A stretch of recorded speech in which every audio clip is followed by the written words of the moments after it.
Welcome on into the show. My name is Deny Gallagher, and I am joined by the Snare Campaign Provocateur.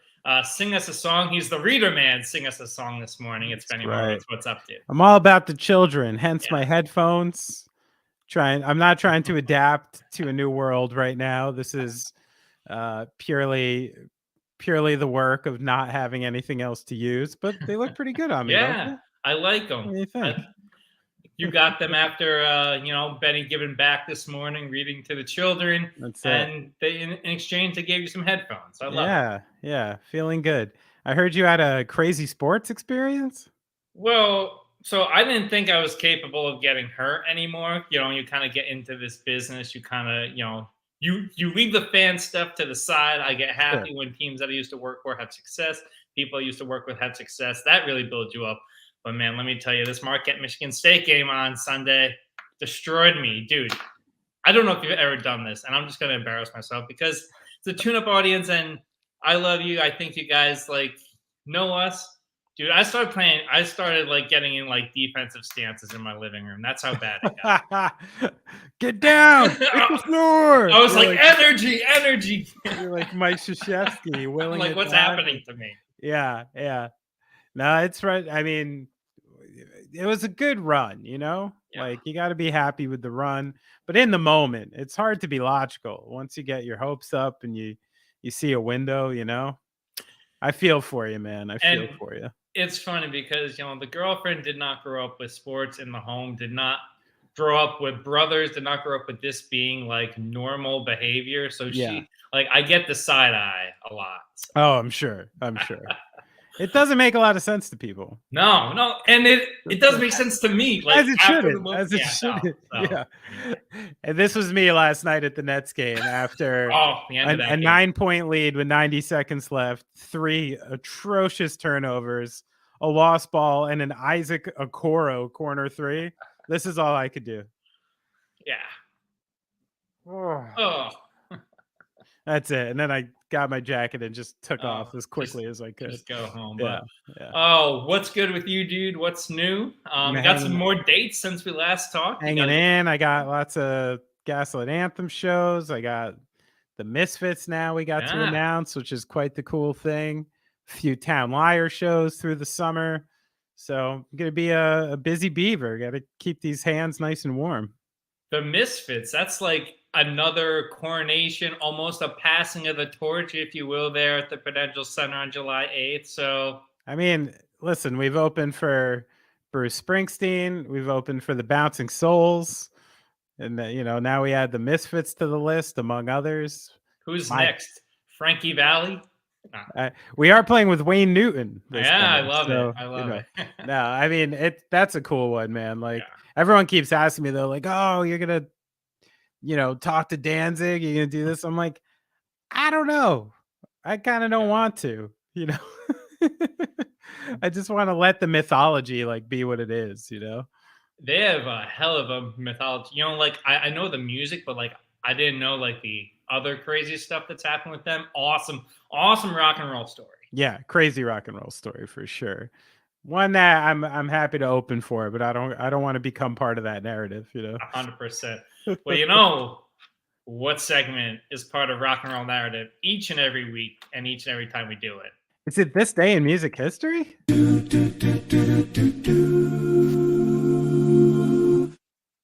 I love it. What do you got?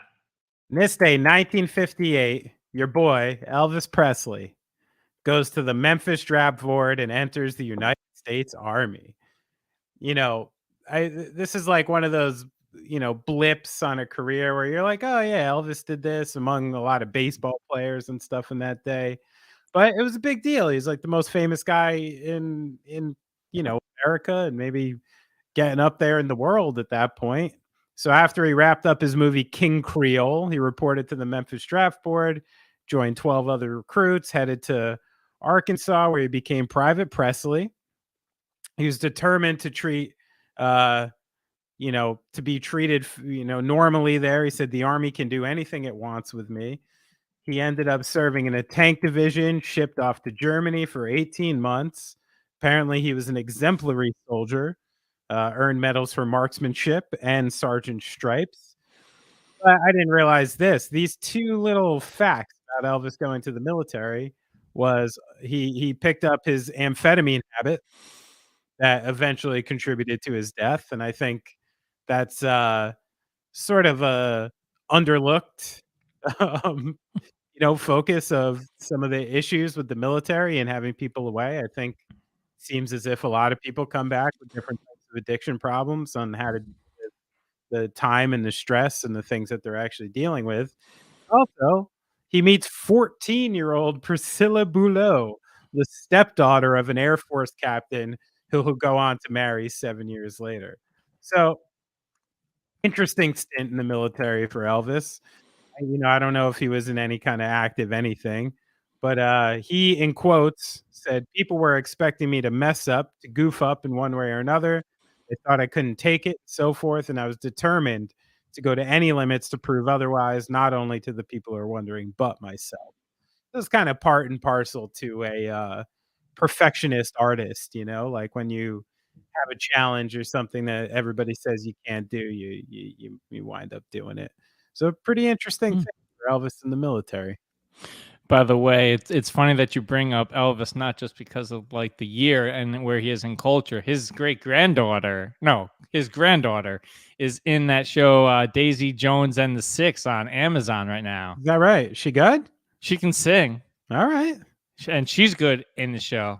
So Love that. yeah, Love that. so you love to see, hey, talent once it gets in there, it can't quite get out. So What do you something like got? that. What do you got for this day? Oh, do I have a fun one for you today? Oh, boy. On this day in 1992, a Chicago court settled the Milli Vanilli class action suit by approving cash rebates of up to $3 to anyone proving that they bought the group's music before November 27th, 1990, the date the lip syncing scandal broke. Milli Vanilli won the 1989 New Best Artist Grammy after Blame It on the Rain and Girl You Know It's True, selling 30 million singles and 14 million albums.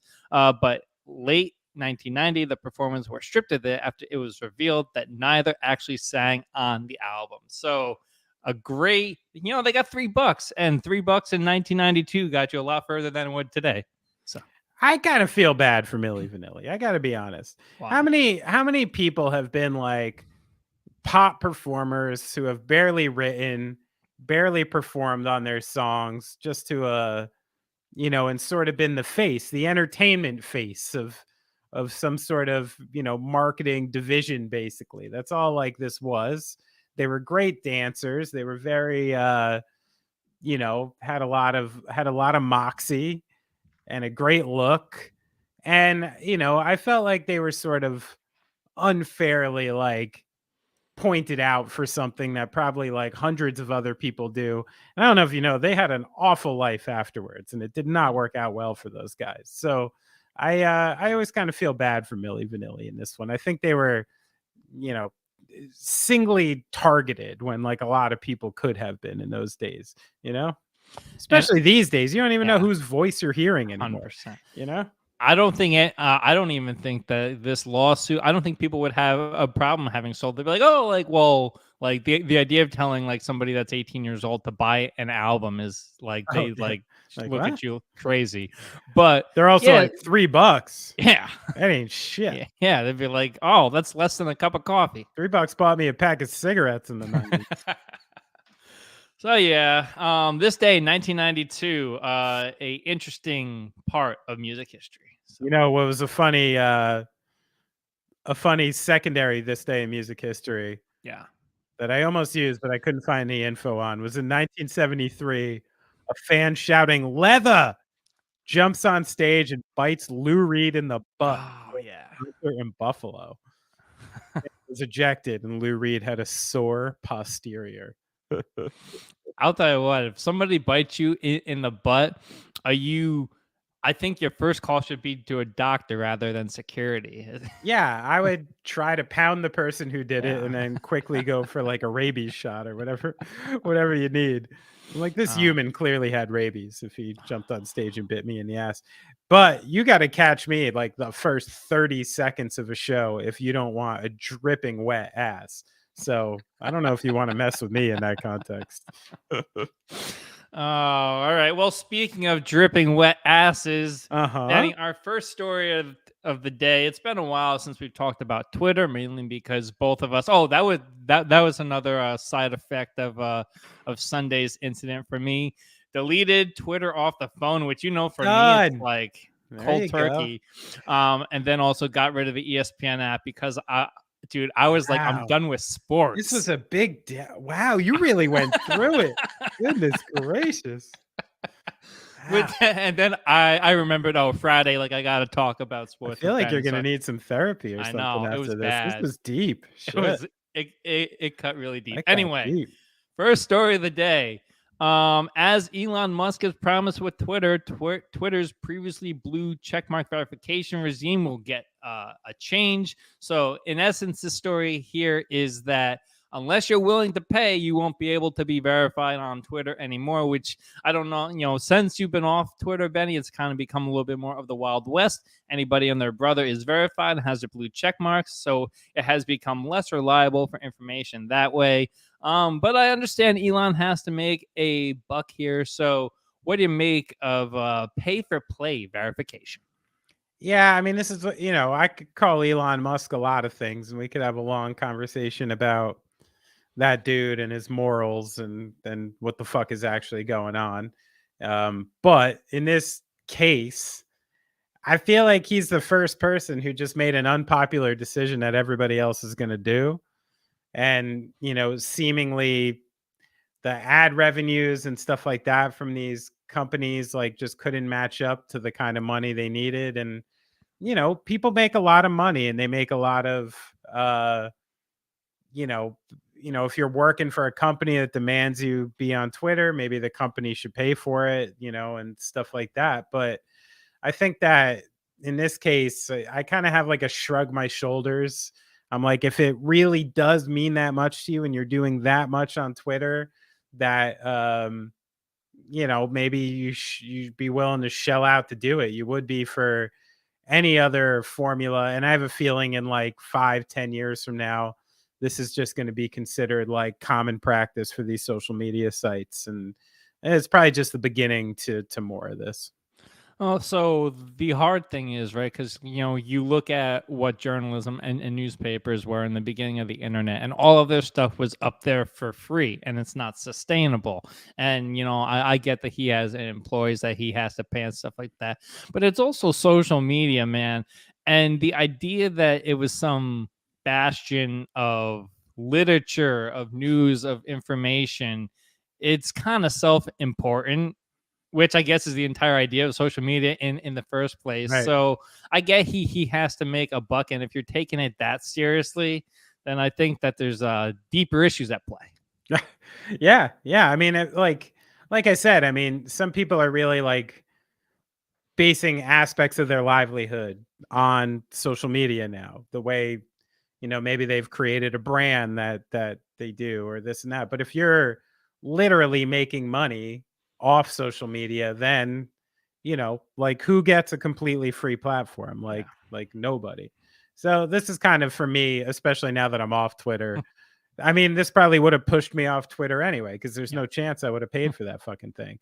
So it'll separate the people who really want to be there and the people who are only marginally there. And but yeah, I mean, fuck that hellscape, I'm super interested because like you brought up like the building audiences thing, people that have built a brand there, and the entire way of like essentially selling tickets now has changed. I was listening to a podcast with the comedian Bert Kreischer, and he talked about the entire way that he went from playing like not being able to sell out rooms of like 400 people to like a 20,000 seat like theater or like stadium and stuff like that, is because he just puts his entire life out there. So it's a whole new world on who's bankable, on who sells. And I think Twitter's like, okay, you kind of propped us up, now you kind of gotta pay the piper, so to speak. Yeah. I mean, if you view yourself as a commodity, then then it should be worth the money, right? But if you don't, and you're just somebody who enjoys being there, I don't know, does anyone actually enjoy being on Twitter? I used to before Sunday. Yeah. All right. Well, next headline today. Speaking of somebody who is not enjoying being here, the TikTok CEO has faced lawmakers, congressmen, everybody in Washington, pretty much trying to throw the kitchen sink at the TikTok CEO as the U.S. moves to try to ban the platform in the country. China-based employees at its parent company ByteDance, and it all goes over to who has access to data. So China-based employees at its parent company ByteDance may still have access to U.S. data. This according to a new report. And this is, why this is important here is U.S. officials are trying to understand what information the Chinese government has to U.S. consumer data. So that's very important. But the interesting thing here is that they are technically a private company within China. I get that China, when it comes to ideas and stuff, it's a wild west, and they will take ideas wherever they come from and sell them as their own. TikTok remains steadfast in the fact that data has always been in Virginia and in Singapore. Just a complete clashing of ideas here in Washington. So, Benny, what do you kind of make of this as U.S. lawmakers try to be like, tout the communist thing, tout the very much kind of what we saw during McCarthyism, and China is like, hey, we're a business. So, very interesting stuff here. What are your thoughts? Well, I mean, simply like, I think a couple things right off the bat, like, private industry doesn't exactly operate like a private industry in a communist country. And that's not some secret. You know what I mean? Like, you have to follow and be part of any number of government, guidelines and things to that. I mean, I guess you have to here, but obviously there's a lot more anonymity. And so the idea that you're a completely private company not answering to the government at all in a communist country probably is false. That being said, I know they were saying, oh, TikTok, we have Americans on the board at ByteDance, this and that. Like, it doesn't really matter. And I think when shit hits the fan, if the government wanted to do anything they wanted to ByteDance or TikTok, they probably could and have access to.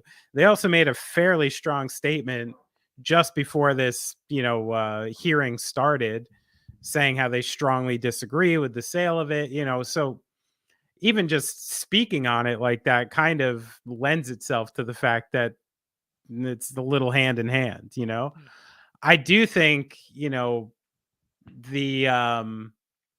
moral side to this, where you're seeing this rage of morality from, Congress people from each side of the aisle, I think is kind of comical because of how long we've known which different social media companies have been doing. I mean, from the Facebook whistleblower to, Trump inciting riots on Twitter to, like any number of things where like, save me your fucking moral outrage. And you're this concerned about the kids and the I think that, is where we're running into like a technological proxy war. And, there's an obvious elephant in the room that's going to help people get elected and help drive fury and drive, we got to build more fucking things to go, plant in the Philippines just in case China gets out of control, blah, blah, blah. So, but what's interesting, because the countries are so powerful and influential, particularly in tech, I mean, I wonder if we're running into a sort of, technological Cold War coming, where there's going to be advances on each side that are no longer shared. And there's going to be, people trying to steal it, which I mean, apparently they already are. I'm fairly certain we have been for a long time. I mean, that's one of the comical things about the spy balloon thing is how many goddamn balloons we have floating around the world. So,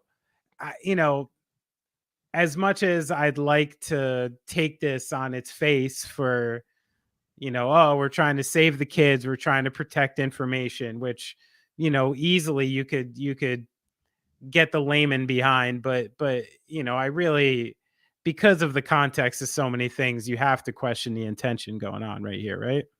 I just don't understand the theater, because if you watch any of the clips, it's some guy sitting up there and he's not letting the guy talk, and then the guy is not really giving the answers. It's like the worst version of a press conference you've ever seen in your entire life. Yeah. All under the guise of, hey, if you don't tell the truth, you're going to go to jail. Yeah, no, for sure. So what's the end of this? What do you think's going to happen?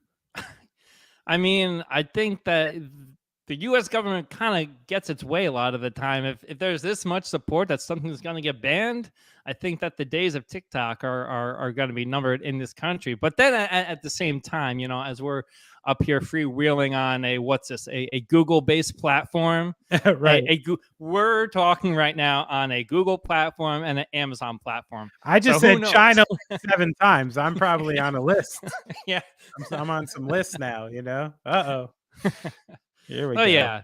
There's no good end to this. And really, it's sad because, man, all of this like social media stuff had such potential, and it didn't even take 15 years for it to go down the drain this bad. So, I mean, it's the typical thing with innovation meets capitalism, which is, things that people innovate are so unregulated, especially at first. There's so few rules.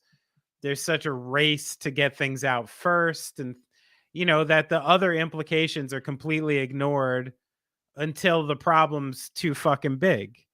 I think if you slowed this down 15 years ago, really, mapped it out, where is this positive, where's this negative, like how can we protect people, and laid out a decent framework for it, then it probably could have been executed in a way where the fallout's not like this. But this is where, ethics and morality, like I said, meet capitalism and innovation, and the two are not exclusive, or are exclusive. Yeah, are exclusive.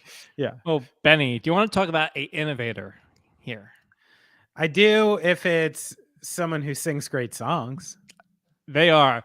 Okay, so we're talking about Beyonce here. Beyonce and Adidas are reportedly cutting ties. According to the Hollywood Reporter, an insider said that her Ivy Park brand and Adidas have ended their relationship due to creative differences. And here's where it gets fun. I love when we bring quotes into the thing.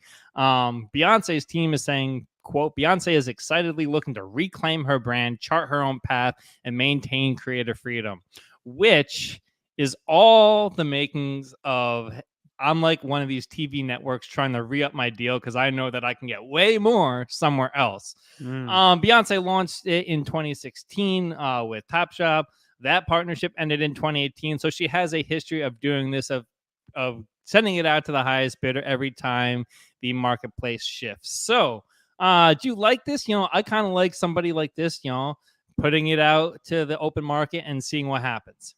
Yeah, to me, this sounded like, when you sign a deal that big with somebody, you don't have anonymity. Like, there's a board and there's their own teams who I'm sure had to, at some point, either parlay with the idea or sign off on anything that actually became official.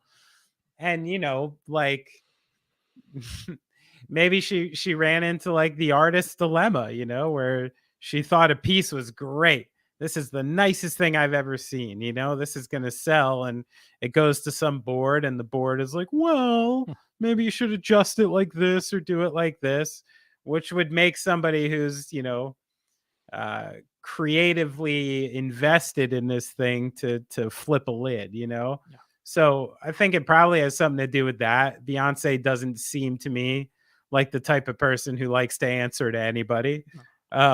So that could have been a part of this, but you're probably more right in the assumption that this is just like the best way for her to maximize her money going through this process yet again, And if what Jay-Z has done over his business career, you've always trying to parlay up, move the next thing up. So that's exactly. I mean, that seems to be all entertainment is at this point. I mean, because you look at these TV deals with some of these like NCAA sports leagues, like the Big Ten always being like, "Oh, we want $7 billion over $1 billion," and Beyonce is that same kind of big business, and she's trying to do the exact same thing. Yeah, I mean, yeah, this is money on money. These people, you know, it's beyond our peon minds, I believe. Well, one day the tune-up is just going to renegotiate every 2 days and be like, boom, next deal, next deal. Who wants it? Oh man, and yes, that would have been a good segue for Rick Pitino, but we're going to leave Slick Rick for the end of the show. Okay. Benny, let's move to the NBA here. Please. A guy who made his return, and a guy who we've talked a lot about the last few weeks, Ja Morant, made his return to the Memphis Grizzlies last night. The FedEx Forum roared as he got off the bench 7 minutes into the first quarter, making the All-Star guard's first appearance after his 8-game suspension. But it is what happened in the stands and with his family that drew attention. Take a listen here. Ja, a lot of your family were wearing sweatshirts that said redemption on it. What did you think of that? And also, do you feel like this is a redemption story for you right now? That was my family idea. Obviously, you know, it's me coming back, you know, after some negative things, you know, have been said, you know, constantly, you know, throughout this whole basically, year and a half now. So how I felt, kind of like a redemption. Obviously, you know, it could have been worse. You know, I got a second chance, and, you know, I felt like it's only to make it right, you know, show, you know, who Ja is, you know, as a person. And, you know, that's my family message, you know, with the hoodies. So, Benny, let me toss this up to you. Is Ja Morant's return a redemption? I mean, I think that this is all part and parcel to some of the issues I'm having with the whole Ja story in general, okay? First off, we had a Ricky Henderson third person. This is Ja talking about Ja thing, you know, right there. Like, Jesus Christ, dude. And then, you know, speaking of Jesus Christ, like, do you know what the dictionary term for redemption is? The action of saving or being saved from sin, error, or evil.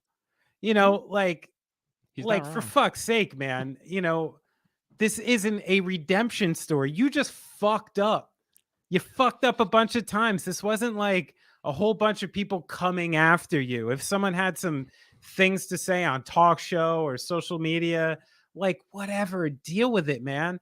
And it's this like really self-aggrandizing thing that's starting to bother me about his whole situation. I saw an interview yesterday where he's talking about, you know, when he, you know, got in trouble with the security guard at the mall, or when he confronted like a female volleyball player or something for his sister.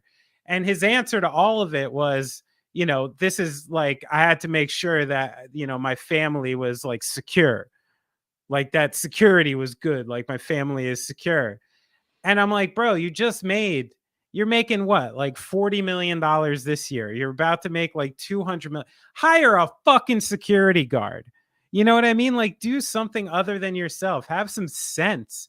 So the idea that like within 2 weeks, you're just completely fucked up. You got suspended. You did this. And now you're on your like path to redemption. Like, get over yourself, man. Like, this is, you know, I'm really starting to, when this first started, I was really rooting for this to play out in a way where like I could like this guy again, because between the lines, there's very few people I want to watch more than Ja Morant. I mean, he showed you in that first game back. He's incredible, you know, and he's a great player, apparently a great teammate.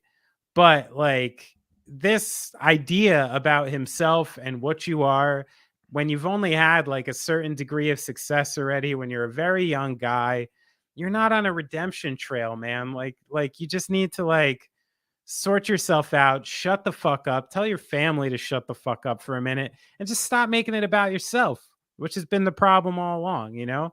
So I don't know. I'm having a harder and harder time digesting this John Morant thing with the way that they're presenting it to me as a consumer, you know? Well, his entire problem here was the fact that his family has been kind of, they've been around and in his business a little bit too much. And what are we talking about again? His family. Yeah, It's like right. none of this outside of pulling a gun out at a strip club, which is also funny because in this press conference, Ja was talking about playing with his daughter. When was he playing with his daughter? When he was at the strip club at 3:00 in the morning. So the whole thing, his circle is too big. And, I'm not a proponent of cutting people out, but sometimes you got to cut the bait if that's what you need. I mean, listen, like you like to think because this is a grown man who's playing NBA basketball, who's obviously physically gifted beyond measure, that they're not a baby. Yeah. And sometimes when you see sometimes you gotta like your parents telling you can do no wrong eventually goes wrong. Yeah. You know what I mean? Like someone's got to hold this guy to task and they can't. And that's the crazy thing about it is like when you're making all the money and everyone is basically your sycophant. I don't think he has a person around who's just telling him what's actually fucking going on, And I don't know, it feels unhealthy. I didn't like the way he came out of the things he came out of and the things he said. It doesn't seem to me like he really took actual responsibility and I don't know. It's getting a little harder to digest. And yeah, I'm not sure. I'm again Kobe was flying back and forth from a rape trial playing playoff games. Like I think this is one playoff series away from all of Memphis and a lot of cursory NBA fans on not giving a shit at all, but I honestly just on a level of how much you want to root for someone, I've gone from here to here. Yeah, and how long does this last where the relationship is still good with Memphis? Because we talked about last week how they're no longer flying, they're no longer staying in cities after the game, like they're flying right out. It's hitting a interesting point pretty quickly. Yeah, it really is. It really is. And the next few weeks are really going to show a lot. And if they don't, what's like the timetable for them to get back to or to get to a conference final before this starts to get, is Ja the guy? Is Ja him? Yeah, it's not like the pressure is going to get less. Yeah. Oh, I never understand that because our next story is also talking about a guy who has been upping the pressure on himself, and that's Paul George.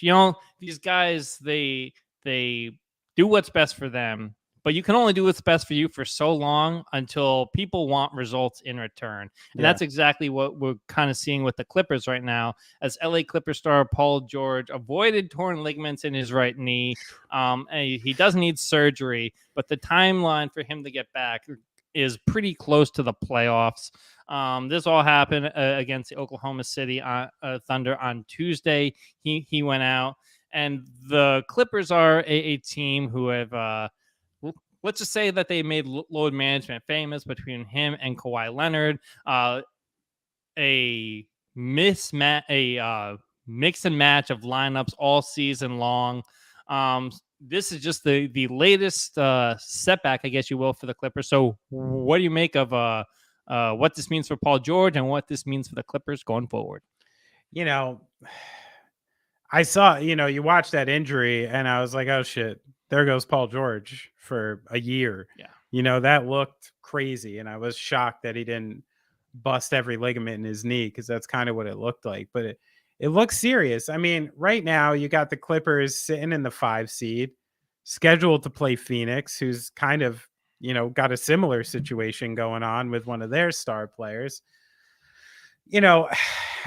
Obviously, I don't think the Clippers can make any legitimate noise in the playoffs if Paul George isn't there. I mean, this whole thing is based around their big two. Every move they've made in the last 2 or 3 years is to supplement the big two with what they need to win. And when those two are actually on the floor, it seemingly works a lot. And they're a great team. And they're, almost unilaterally everybody's preseason favorite to win the title. But this is something you kind of always saw coming, and it's a shame too, because Kawhi's really shaping in the form. I mean, you saw that game last night. You know, he's turned himself back into a clear top 10, top 5 player in the NBA again. He's right there. So, you know, the thing that really scares me about it is this reevaluation period. You know, it's like, you know, we only have, I think, 15, 16 days left in the season. This would mean that the Clippers would be starting a series either without Paul George or Paul George trying to ramp up and get back with the team. And, you know, there's not a lot of wiggle room for a team like that to handle things like that. I mean, are we really trusting Russell Westbrook to pick up that load, you know, like, because that's kind of what it's going to take if it would. So, you know, very quickly, I think the Clippers went into an even more tenuous situation than they were already in, right? I'm always interested by this reevaluation period because I feel like the Pelicans have been reevaluating Zion Williamson since New Year's Eve. Exactly. So what this could mean, you know, it's how my buddy Fran Frischel would be like, oh, he's 2 years away from being 2 years away. Paul George is 2 weeks away from being 2 weeks away potentially, which is very bad. You know, and you're exactly right with Kawhi. I don't think he gets has gotten the respect that the last month or so, mainly because when you look at him next to guys who have also upped their game, like Joel Embiid, who we're going to talk about in a little bit, Joel's been doing it for a longer stretch of time, but no, Kawhi of late been very impressive and a big reason why the Clippers are in that 5 spot, like you said. So do you think the Clippers have a chance of getting through a first round series with Paul George either being not completely healthy or still ramping it up? I think that they could, but I will tell you for certain when we get to the playoff picture near the bottom of the show. How about that for a tease? All right, there we go. There we go. All right, well, then let's move over across the dojo, so to speak, at crypto.com arena. LeBron James, speaking of guys coming back from injury, LeBron James is getting closer to his return. LeBron James, there's increasing optimism among the Los Angeles Lakers organization that the star could return to play a few games in the final week of the season. This according to ESPN. But with the way that the Lakers have been playing, I mean, that game against the Suns was impressive with this D'Angelo Russell, Reeves lineup, Anthony Davis. What do you make of the Lakers getting LeBron back? And what could this team look like? You know, it's hard to say because, you know, I think they, you know, had the benefit and it happens sometimes of like when you put a group together and a group who people are, you know, sort of unilaterally saying, what are these moves? This isn't going to work. That's stupid. You know, they were motivated, highly motivated. And it was a new group of people. You had your Vanderbilt jumping out. It was already slowed down. You know, we have a lot of track record on D'Angelo Russell and the idea that, like, I don't know, I don't trust D'Angelo Russell still, even though he's been quite good. So, you know, as far as the supporting cast is concerned, I think they're doing an incredible job kind of keeping the ship afloat. But I don't trust this group to continue that, especially if the Lakers get through. I mean, they're going to wind up with Denver, you know, in the first series or something like that, you know, and without healthy LeBron James, I just don't think they stand a chance. That being said, I mean, the nature of his injury kind of puts him in the Paul George category here, where it's like, do I really think like LeBron James hasn't started basketball activities yet, you know, like, and do I think he's actually going to be playing next week? No, I don't. And I don't know why they're even making it a thing to float it, but I think the Lakers are such a tricky team because, you know, in these stretches where Anthony Davis is Anthony Davis, wow, you know, this could win with anyone. The stretches where LeBron is on the court and engaged, like, wow, this could be, you know, good with anyone. Austin Reeves breaking out, it's a lot of fun, you know, all these new complementary pieces. Beasley, you know, just gunning from any chance he gets. He's like the West Joe Harris. But I think you need like this complete roster to even start making a dent in the West, and especially having to get through probably a couple pretty brutal series in the first couple. So I'm pessimistic that this is all gonna come together and come back together in a good way. I mean, bear in mind, LeBron hasn't played with this new unit, and remember, like, LeBron James runs an offense, and the offense runs through him. He's not a complimentary player. He's not going to be sitting in the corner waiting for D'Angelo Russell to create and pop him one. That's just not how it's going to work. So I think that it's very tenuous. I don't totally trust the idea is going to get back as soon as they're saying. And then to be able to get through the kind of series they're going to have to get through, figuring it out on the fly, it's a tough sell for me.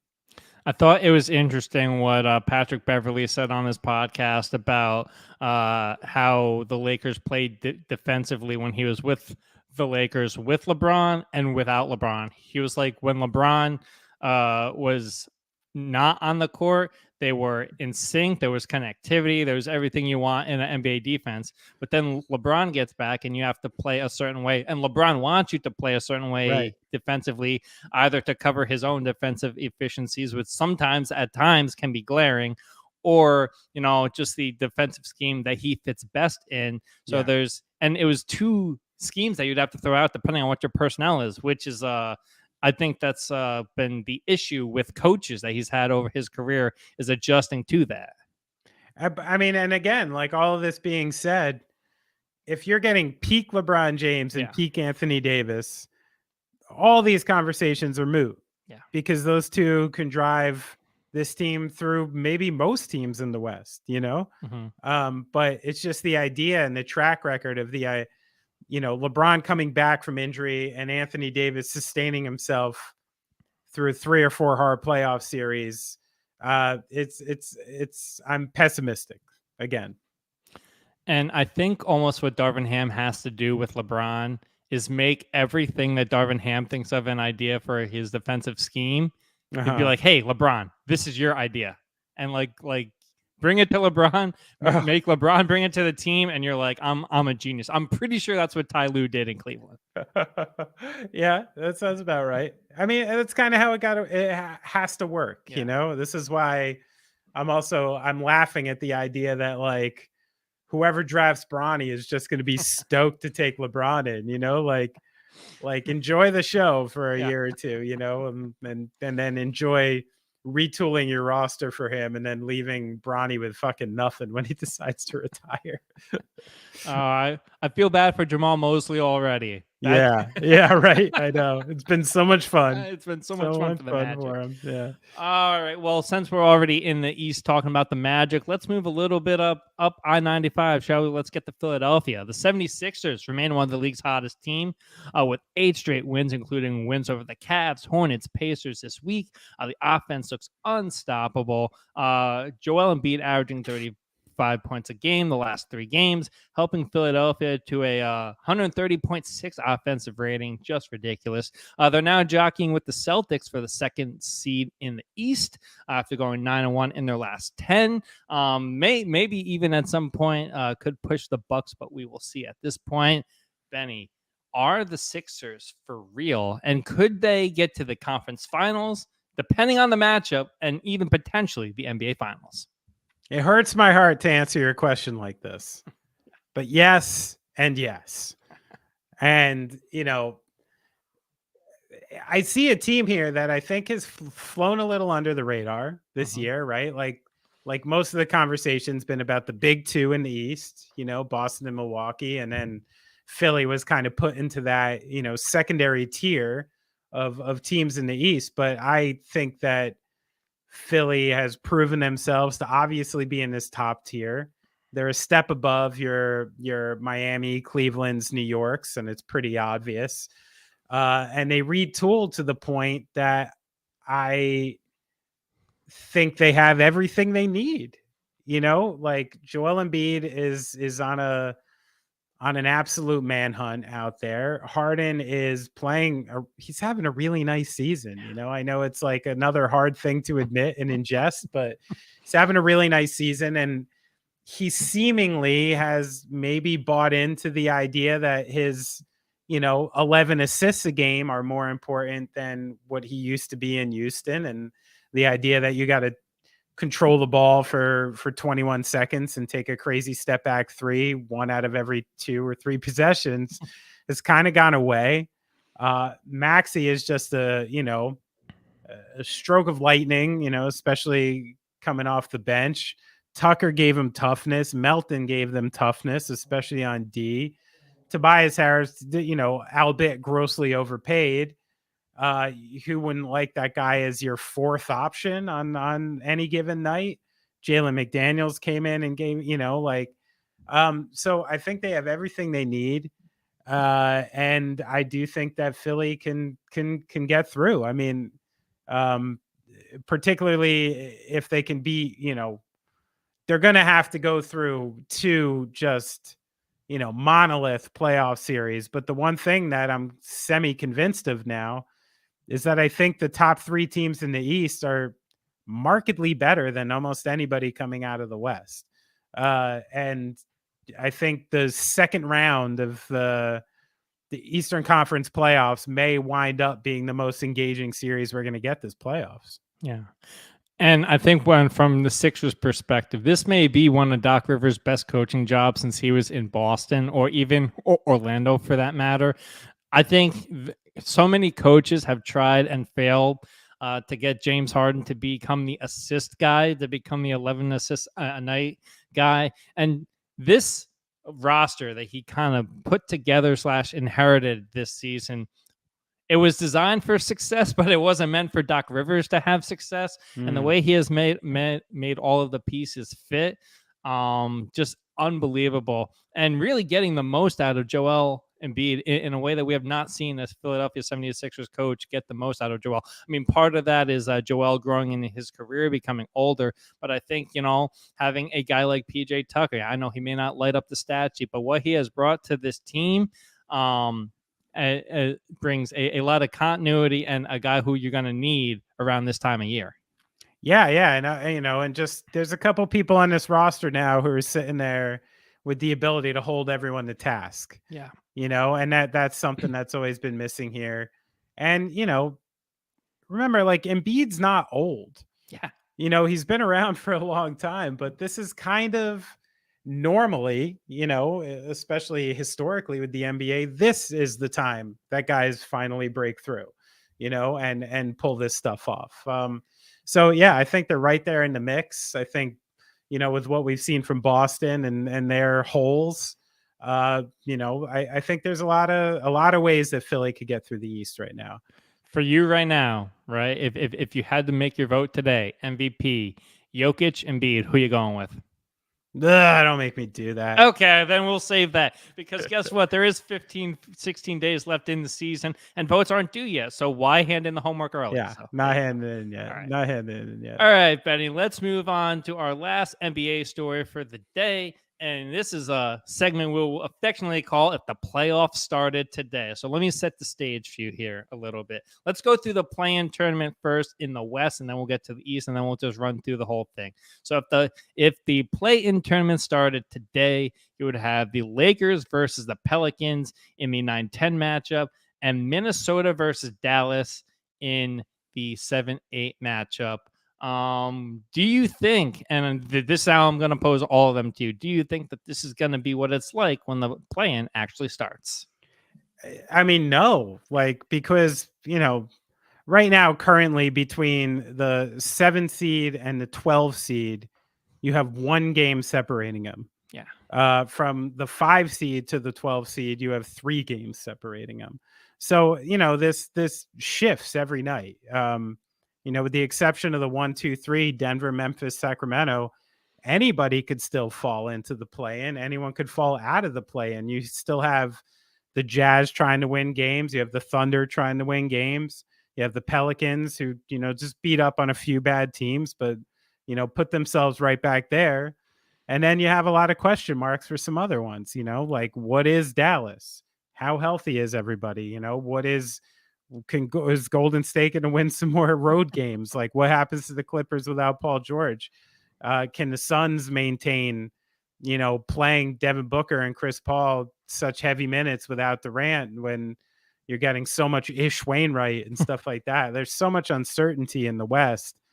There's a couple teams that I think, are sort of solidifying in an interesting way. One of which is the T-Wolves. I even though Anthony Edwards is out, I think he's seemingly supposed to come back anytime before a playoff thing started. But watching Karl Towns in his first game back and remembering, like, it's kind of been an afterthought, through the season because of last year's, playoff debacle and things like that. But he,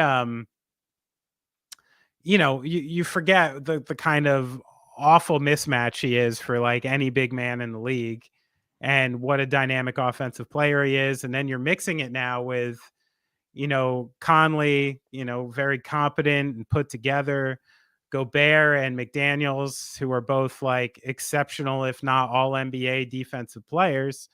And, there's some weird teams that can start making some noise in the West. So, I mean, if you had to put a gun to my head right now, I think the Lakers beat the Pelicans. I think the T-Wolves beat the Mavericks. But, even that fight from going to 9-8 is going to mean a lot because having to win one game as opposed to two against these teams is kind of huge. So it's a true, like, it's funny it's going on out West because it's like the Wild West out there, But, I love the fact that every night there's these just major implications to almost every game going on out there. 100%. This play-in tournament has changed the complete fabric of how teams build and what they think that their motto is. The Dallas Mavericks are an interesting case because they have been, like you kind of called, the model of inconsistency. So they could be anywhere from the 10 to actually in the playoffs, depending on how this situation goes. But some interesting potential. First round, actually, let's move over to the Eastern Conference, and then we'll hop on over to the West. For right now, in the play-in tournament in the East, it would be 7 seed Brooklyn Nets going up against the Hawks. Depending on the night, I think that the Nets could take care of business there. And then interesting matchup here, Toronto, Chicago in the 9-10.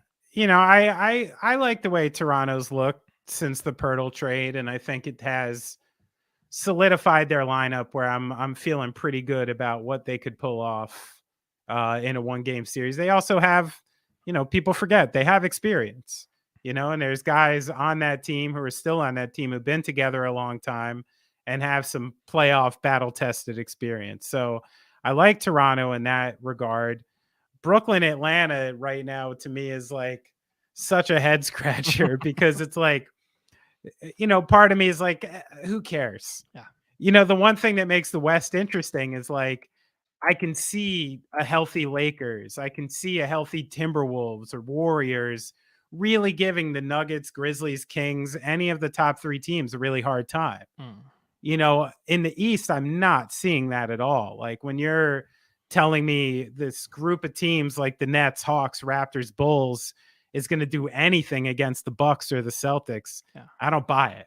So, I think the West play-in is a lot more interesting because of the talent, at the top and the bottom of that league, really battling it out when, to me, it's a bit of an afterthought that any of these lower Eastern Conference teams are going to be able to take on the big boys there. 100%. And it'd be really fascinating when you're talking about the Eastern Conference. Like you said, the second round matchups, looking as of right now that it would be a Philadelphia-Boston second round, which is super unfortunate.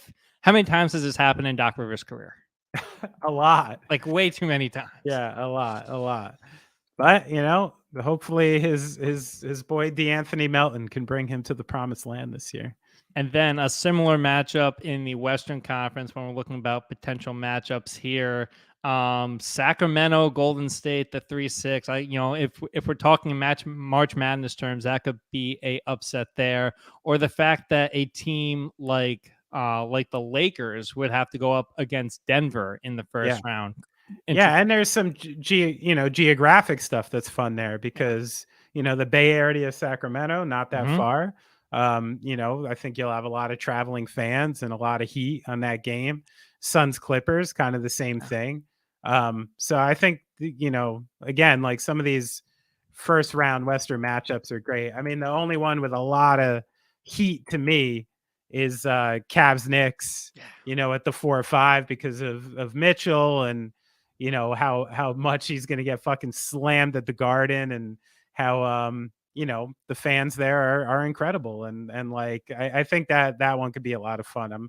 I'm hoping that Cavs Knicks stay in the 4 or 5 there. Me too. Or if the Knicks fall down and we get Knicks Sixers first round, wouldn't be mad at that either. But no. I don't think the Knicks are going anywhere. No, that'll be fun. And I'll tell you one thing too. Yeah. I think everybody in the East would love to avoid a series with Miami right now. Oh yeah. Because no one wants to bang around with Jimmy and Bam for 6-7 games, win or not, right now to get through. That could be a real factor in who's going to get through the East. Just like Tom Izzo in March, I don't want to go against Eric Spoelstra in April. No. But speaking of college basketball, just real quick before we get out of here, Rick Pitino, who has ceremoniously was let go by Louisville, did his whole journey of basketball, coaching professionally in Greece, then now with the Iona Gales, has been named the St. John's basketball head coach. Rick Pitino, back in the Big East, 6-year deal, said his version of essentially what Coach Prime said when he got to Denver. I'm coming with my luggage, and it's Louis, essentially saying that a lot of St. John's teams won't be back. What do you make of Rick Pitino being back in big-time college basketball? I love it. I mean, I just hope he doesn't do anything crazy that fucks it up this time because, I kind of root for the Johnnies, but, New York guy coming back home.